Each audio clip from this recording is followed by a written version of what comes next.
Imagine you want to carve something in Nomad, and you have two objects like me. Simply choose the first object and by gizmo.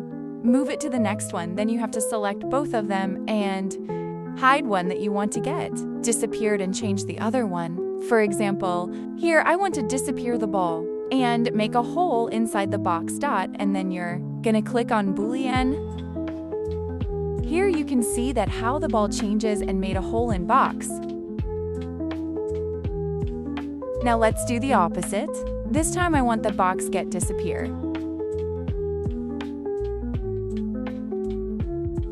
But what will happen if you don't choose the hide option? Very simple, after confirming Boolean, they become one.